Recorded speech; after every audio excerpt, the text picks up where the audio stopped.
Last year, we asked our staff and Patreon supporters to submit their top 10 votes for the first ever Nintendo World Report Hall of Fame. The rules for the selection process were simple. Titles submitted were must-play masterpieces on Nintendo platforms. These games also had to be at least 5 years old. The initial list of submissions included 77 different titles. We then asked the voting board to pick out their favorite 15 games from this giant list and came up with the top 15 games selected by everyone. The final list was then taken to one last vote. If these games received over at least 50% approval rating from members of the voting board, they will go down in history as some of the greatest pieces of software ever to hit a Nintendo platform. Well, ladies and gentlemen, the results are in. I present to you the NWR Hall of Fame.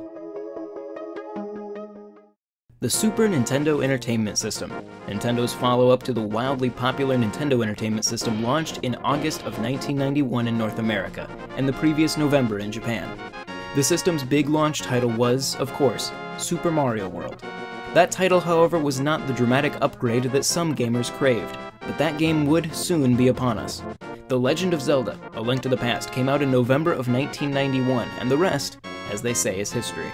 Like Super Metroid, A Link to the Past functions as both a sequel and a remake to the NES original.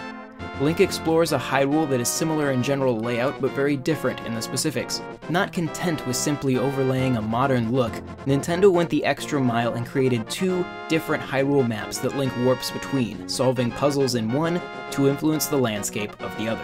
Each features a unique aesthetic, different characters and enemies, and some radically different ways to get around. While a few of Link's weapons are carried over from the NES, most are brand new, and, like many aspects of Link to the Past, would live on in future Zelda titles. Here, Link must prove his heroic worth by traversing 3 dungeons to collect the sacred pendants, before he is deemed worthy enough to pull the Master Sword from its lost wood stone. He then travels to the corrupted Dark World, where he visits 7 more dungeons to rescue 7 maidens, whose power can keep the evil Ganon in check. After rescuing the maidens, Link can access Ganon's tower in an effort to slay the Pig Beast. If all of this sounds familiar, it's probably because you played Ocarina of Time recently. Many of the tropes, enemy designs, and items that would stick around in future Zelda games got their start not in The Legend of Zelda, but in A Link to the Past.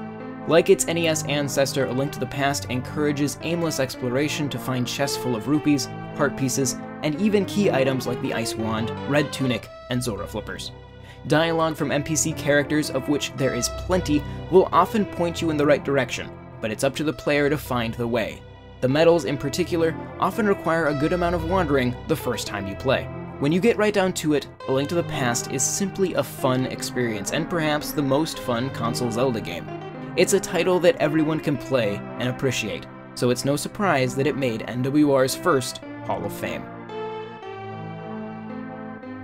Thank you very much for watching. Don't forget to subscribe to NWR TV for more Nintendo coverage, and check out NintendoWorldReport.com. If you'd like to, you can also support us on Patreon at patreon.com/NWR.